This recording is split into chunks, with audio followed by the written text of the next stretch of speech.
Modi Obama की मुलाकात का याराना रंग लाया।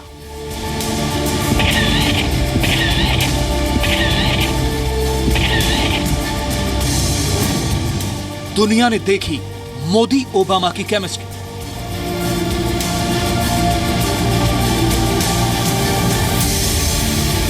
हमने कंधे से कंधा मिलाकर के काम किया है और आज मैं गर्व से कह सकता हूं कि हम दो मित्र के रूप में भी और दो देश के भी रूप में इस लीगेसी के लिए गर्व करते हैं। बराक ओबामा और प्रधानमंत्री नरेंद्र मोदी के बीच की मुलाकात 3 घंटे तक चली। इस मुलाकात पर पूरी दुनिया की नजर थी। आज यूएस कांग्रेस में बोलेंगे मोदी।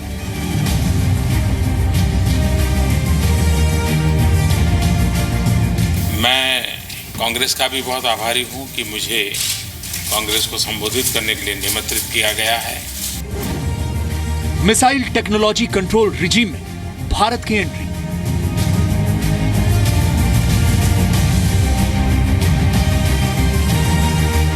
हमारे मित्र ओबामा ने मुझे जो मदद की है, हमेशा हमारा समर्थन किया है, इसके लिए भी मैं हमेशा हमेशा उनका आभारी रहूंगा।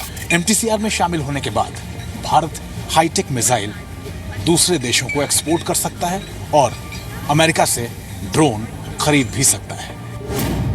एनएसजी पर मिला अमेरिका का साथ।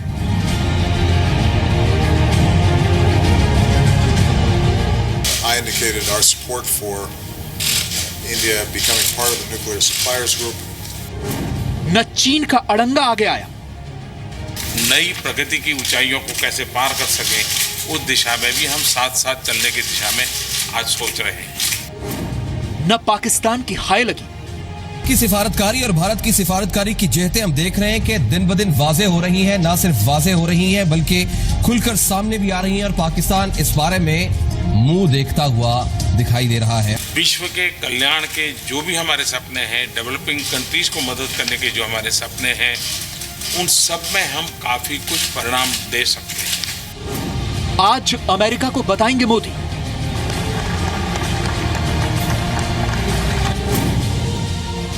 मेरा देश बदल रहा है।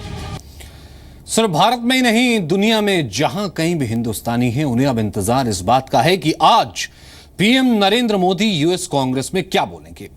भारतीय समय के मुताबिक पीएम मोदी आज रात 8:30 बजे अमेरिकी कांग्रेस में भाषण देंगे। दुनिया के सबसे बड़े लोकतंत्र के नेता के तौर पर पीएम मोदी आज अमेरिकी कांग्रेस को विकास के पथ पर तेजी से बढ़ते हुए भारत की गाथा सुना सकते हैं।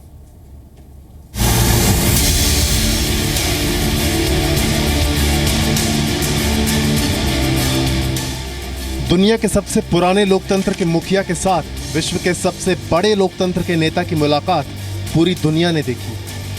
अमेरिकी राष्ट्रपति बराक ओबामा के साथ कल हुई मुलाकात के बाद प्रधानमंत्री नरेंद्र मोदी आज अमेरिकी कांग्रेस को संबोधित करेंगे। यूएस कांग्रेस को संबोधित करने वाले वो देश के 6ठे प्रधानमंत्री बनेंगे। 4 अमेरिकी दौरों और बराक ओबामा के साथ हुई लंबी 1-to-1 मुलाकात के बाद एनएसजी पर अमेरिका से मिले समर्थन के बाद प्रधानमंत्री मोदी आज अमेरिकी कांग्रेस में एक नए आत्मविश्वास के साथ बोलेंगे। एमटीसीआर हो, न्यूक्लियर सप्लायर ग्रुप हो, इन सब में हमारे मित्र ओबामा ने मुझे जो मदद की है, हमेशा हमारा समर्थन किया है, इसके लिए भी मैं हमेशा हमेशा उनका आभारी रहूंगा। कुछ ही दिन पहले सरकार के 2 साल पूरे होने के मौके पर प्रधानमंत्री मोदी ने इंडिया गेट से देशवासियों को अपनी सरकार की उपलब्धियां गिनवाई थी। बताया था कि 2 सालों में कितना काम हुआ है और बहुत काम होना बाकी है। कैसे उनकी सरकार ने भ्रष्टाचार पर लगाम लगाई है। बहुत मुमकिन है कि पीएम मोदी आज यूएस कांग्रेस में भी आत्मविश्वास से आगे बढ़ते भारत की दास्तान को अमेरिकी कांग्रेस के सामने रखें। कुछ लोग कहते हैं कि मोदी जी आप इतनी मेहनत करते हो, इतना काम करते हो, आपका इतना विरोध क्यों होता है? रोज आपके खिलाफ इतना तूफान क्यों चलता रहता है?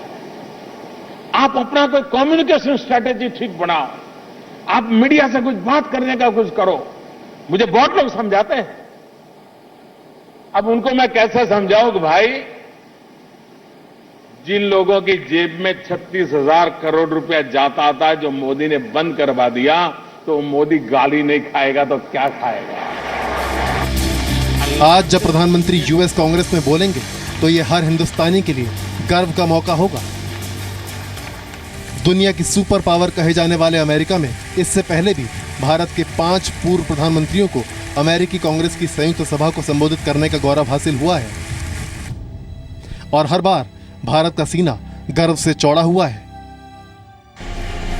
13 अक्टूबर 1949 को पंडित जवाहरलाल नेहरू का तालियों की गड़गड़ाहट के बीच स्वागत हुआ था और तब उन्होंने भारत की शक्ति की एक झलक दुनिया को दिखाई थी। I stand here to offer both in the pursuit of justice, liberty and peace. 36 साल बाद 13 जून 1985 को राजीव गांधी जब अमेरिकी कांग्रेस की संयुक्त सभा को संबोधित कर रहे थे, उस वक्त उन्होंने युवा भारत के सपने को दुनिया के सामने रखा था। India is an old country, but a young nation. And like the young everywhere, we are impatient. I am young, and I too have a dream.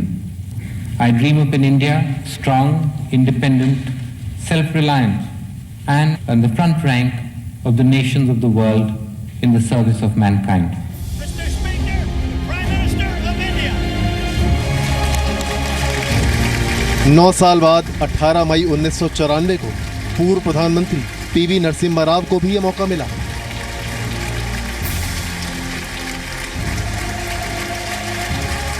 I address you today, standing in this august hall, as two great Indian statesmen did before me, is an inspiration to all who hold democracy and freedom above all else. Mr. Speaker, Prime Minister of India. 14 सितंबर 2000 को जब अटल बिहारी वाजपेयी अमेरिकी कांग्रेस की संयुक्त सभा में भाषण देने पहुंचे तो तालियों की गड़गड़ाहट थमने का नाम नहीं ले रही थी। It is with a deep sense of honor that I speak to you today. I would like to thank you, Mr. Speaker, and the members of the Congress for giving me this opportunity. Let us work to fulfill this promise and the hope of today. Let us use the strength of all that we have in common to build together a future that we wish for ourselves and for the world that we live in. Thank you.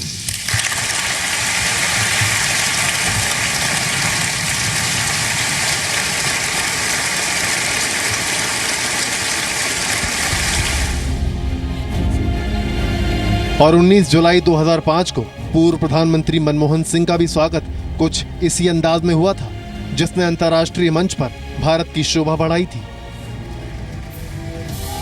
और अब इतिहास रचने की बारी प्रधानमंत्री नरेंद्र मोदी की है। बदलते मिजाज और अमेरिका से दोस्ती की नई परिभाषा तय करने के लिए पीएम मोदी का भाषण मील का पत्थर साबित हो सकता है।